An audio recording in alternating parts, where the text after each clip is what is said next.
नमस्कार दोस्तों, आज के क्लास में हम लोग एक बहुत ही इंपॉर्टेंट थ्योरम को डिराइव करने की कोशिश करते हैं। वो थ्योरम है बेसिक प्रोपोर्शनैलिटी थ्योरम।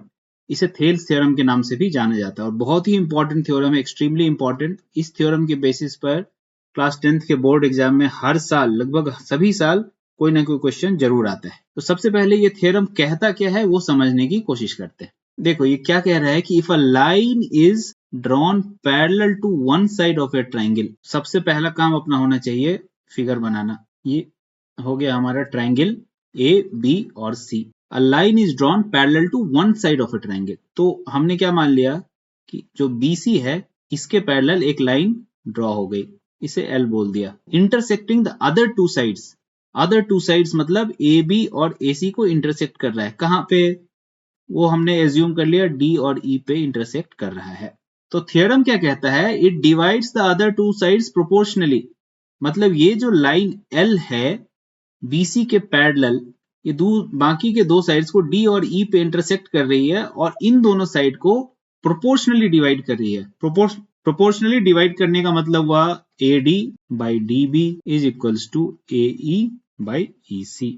तो यही हमारा थ्योरम का रिजल्ट है और यही हमें प्रूव करना है। ये डेरिवेशन बहुत ही इंपॉर्टेंट है। एग्जाम्स में कई बार मल्टीपल टाइम्स ये derivation directly as a question पूछा गया है। बहुत ही ध्यान से समझना।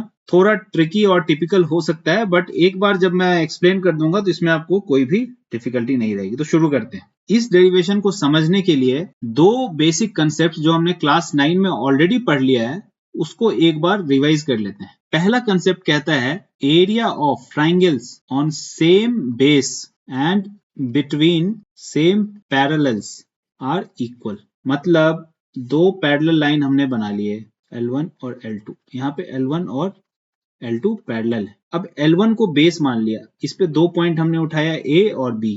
अगर AB को बेस मानते हुए एक ट्राइंगल ऐसा बना ABC, एक और ट्राइंगल ऐसा बना APB, तो यहाँ पे दोनों का बेस क्या हुआ? AB हो गया। और ये दोनों ट्राइंगल इन्हीं दो पैरेलल लाइन यानी कि L2 और L1 के बीच में है।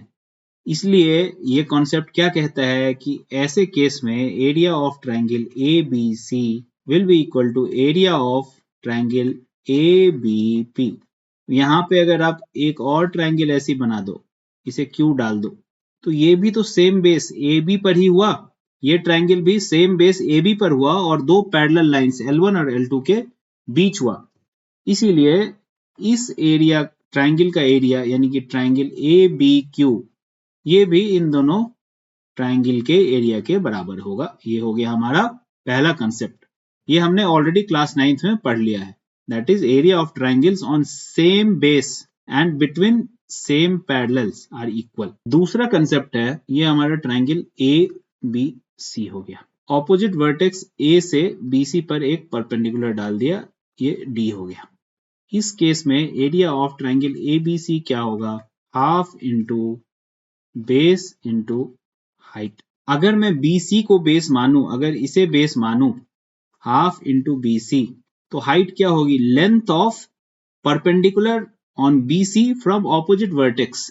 ये जो BC पर ऑपोजिट वर्टेक्स यानी A से जो परपेंडिकुलर होगा वही हाइट होगी। तो इस केस में वो AD है। अच्छा, अगर मैं AB को बेस मान लूं, AB को बेस मान लूं तो हाइट क्या होगी? Same concept, opposite vertex, base के ऑपोजिट वाला जो वर्टेक्स है C, इससे अगर मैं इस पर एक परपेंडिकुलर डालता हूं, इसे E बोल दिया, तो ये CE जो है यही हाइट होगी। अच्छा, एक बार और अगर मैं AC जो साइड है इसे बेस मान लिया तो एरिया क्या होगा? Half into base AC into height. AC के ऑपोजिट वर्टेक्स यानी B से जो परपेंडिकुलर है ये यहाँ पे F डाल दिया, ये BF यही हाइट होगी। तो area of triangle is half into base into height. अब बेस कौन से सिलेक्ट करते हैं, हाइट कौन? जो भी बेस सेलेक्ट करेंगे हाइट उसके अकॉर्डिंग ही आएगा और इस एक्सप्रेशन की वैल्यू हमेशा सेम रहेगी इरेस्पेक्टिव ऑफ बेस। अगर आप half into BC into AD करोगे ये बराबर होगा half into AB into CE और ये बराबर होगा half into AC into BF। इस ट्राइंगल का एरिया किसी भी तीन में से एक साइड को बेस मान के निकाला जा सकता है। तो ये दूसरा कंसेप्ट हो गया। अगर ये दोनों कंसेप्ट अगर आपके क्लास 9 के रिवाइज हो गए हैं तो अब हम बढ़ते हैं डेरिवेशन की तरफ। देखो हमारे टेक्स्ट बुक में जो डेरिवेशन दे रखा है उसमें कुछ एक्स्ट्रा कंस्ट्रक्शन किए हुए हैं, ये जो ट्रायंगल हमने एज्यूम किया है ABC इसमें, और वो कंस्ट्रक्शन सारे एक साथ कर दिए हैं। इसलिए उस कंस्ट्रक्शन का लॉजिक जनरली स्टूडेंट्स को समझ में नहीं आता है कि वो क्यों किया गया है। स्टूडेंट्स को सपना तो आएगा नहीं कि ये कंस्ट्रक्शन करके हमें थ्योरम प्रूव कर देना है। तो मोटे तौर पे उस कंस्ट्रक्शन का लॉजिक समझने के लिए मैं आपको धीरे धीरे स्टेप बाय स्टेप वो कंस्ट्रक्शन करके समझाता हूँ। हमें अल्टीमेटली प्रूव क्या करना है वो यहाँ पे मैंने लिस्ट आउट कर रखा है already. AD by DB is equals to AE by EC। इसके लेफ्ट हैंड साइड पे कंसेंट्रेट करो, यहाँ पे AD बाई DB है। अब AD जो है ये ट्रायंगल ADE का पार्ट है, तो अगर ट्रायंगल ADE का एरिया में लिखूं AD को बेस मानते हुए, तो half into AD into height, यानी कि ऑपोजिट वर्टेक्स E से एक परपेंडिकुलर AD पे, तो उसे हम एज ए कंस्ट्रक्शन यहाँ पे बना देंगे और इसे नाम दे दिया F। तो AD का कंसेप्ट यहाँ क्लियर है। अब DB जो है, ये DB किस ट्रायंगल का साइड है? अब यहाँ ऐसे देख के हमें ये किसी भी ट्रायंगल का साइड नजर नहीं आ रहा है, लेकिन अगर मैं इस B और E को मिला दूं तो क्या ये ट्रायंगल DBE का पार्ट नहीं है? फिर ये साइड DB जो है ये ट्रायंगल DB और E इनका पार्ट हो गया। अब दोनों ही ट्रायंगल के एरिया को एक बार लिखने की कोशिश करो। देखो area of triangle ADE is equals to half into AD। AD base मैं इसलिए ले रहा हूं क्योंकि हमें वही प्रूव करना है। इसका एरिया DE बेस लेके भी निकल सकता है, AE बेस लेके भी निकल सकता है, पर हम AD का ही यूज करेंगे। AD into height. Height will be length of line segment which is perpendicular on AD from opposite vertex. Opposite vertex E से जो लाइन AD पर परपेंडिकुलर है उसकी लेंथ, वो क्या है? EF। और एरिया ऑफ ट्रायंगल DBE ये क्या होगा? Half into base. बेस हम DB ही लेंगे क्योंकि वो हमें लेफ्ट हैंड साइड के डिनोमिनेटर में प्रूव करना है। DB हाइट क्या हो जाएगी? इस लेंथ, ये जो साइड है DB, इस साइड पर परपेंडिकुलर कहां से? ऑपोजिट वर्टेक्स E से, उसकी लेंथ क्या है? EF। इसीलिए अगर इन दोनों को डिवाइड करो 1 and 2, तो अगर हम 1/2 करते हैं डिवीजन, तो हमें क्या मिलेगा? Area of triangle ADE by area of triangle DBE is equals to, देखो ये EF और EF तो कैंसिल आउट हो जाएगा, हाफ और हाफ कैंसिल आउट हो जाएगा, ये क्या बचेगा? AD by DB। इसे इक्वेशन 3 बना देते हैं। तो यहाँ पे हमारे लेफ्ट हैंड साइड का कंसेप्ट खत्म हो गया। देखो AD बाई DB हमने ऑलरेडी डिराइव कर लिया है। अब राइट हैंड साइड पे ध्यान देते हैं। राइट हैंड साइड में न्यूमरेटर में जो टर्म है वो है AE। अब AE जो है ये ऑलरेडी ट्रायंगल AED का पार्ट है, तो यहाँ पे हम लोग एरिया ऑफ ट्रायंगल AED लिखते हैं। ये फिर क्या होगा? Half into base. बेस हमें AE ही लेना है क्योंकि ये राइट हैंड साइड में हमें प्रूव करना है। अब हाइट क्या होगी? हाइट होगी इस AE पर ऑपोजिट वर्टेक्स D से जो परपेंडिकुलर होगा, इसे G बोल दिया, इसकी जो लेंथ है DG, ये हाइट होगी। ठीक है, इसी तरह डिनोमिनेटर में EC है। अब ये EC किस ट्रायंगल का हिस्सा है? अब यहाँ पे हमें दिख रहा है कि ये BEC इस ट्रायंगल का हिस्सा है, BEC, पर ये BE तो एक्चुअली ट्रायंगल ABC का पार्ट था नहीं, ये BE हमने कंस्ट्रक्शन किया है। तो इस लाइन को आप भूल जाओ, ऐसा एज्यूम करो कि ये लाइन BE है ही नहीं, लाइन BE है ही नहीं। अभी 1 मिनट के लिए मैं इसे डिलीट कर देता हूं। अभी देखो EC किसका हिस्सा है? किसी भी ट्रायंगल का नहीं। तो एक कंस्ट्रक्शन हम यहाँ पे और करेंगे, वो कंस्ट्रक्शन होगा D और C को जोड़ दिया। अब वापस से मैं वो लाइन जोड़ दे रहा हूं। अब एरिया ऑफ ट्रायंगल DEC, इसे हम क्या लिख सकते हैं? हाफ इंटू बेस, हमें EC ही लेना है क्योंकि यहाँ पे ये प्रूफ करना है हमें, हाफ इंटू EC। अब EC जो साइड है इस पे ऑपोजिट वर्टेक्स D से जो परपेंडिकुलर है वो DG ही तो है, तो फिर DG लिखेंगे। ये 4 हो गया और ये 5 हो गया। यहाँ पे फिर हम क्या करेंगे? इन दोनों को डिवाइड कर देंगे 4/5। तो हमें क्या मिलेगा? Area of triangle AED by area of triangle DEC is equals to, देखो इन दोनों को डिवाइड करोगे, इस टर्म और इस टर्म को, तो हाफ कैंसिल आउट हो गया, DG कैंसिल आउट हो गया, बचा क्या? AE by EC। इसे इक्वेशन 6 बोल देते हैं। अब आप यहाँ पे ध्यान दो, इक्वेशन 3 और इक्वेशन 6, इक्वेशन 3 क्या है, AD बाई DB, ये लेफ्ट हैंड साइड है जो हमें प्रूव करना है। और इक्वेशन 6 क्या है, AE बाई EC, ये राइट हैंड साइड है जो हमें प्रूव करना है।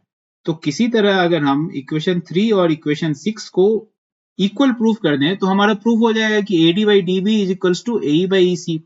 तो इसके लेफ्ट हैंड साइड पे ध्यान दो, देखो लेफ्ट हैंड साइड में क्या है, area of triangle ADE and DBE। और इक्वेशन 6 में क्या है, area of triangle same ADE by DEC। तो दोनों का न्यूमरेटर भी सेम है, दोनों के न्यूमरेटर में एरिया ऑफ ट्राइंगल ADE ही निकाला गया है।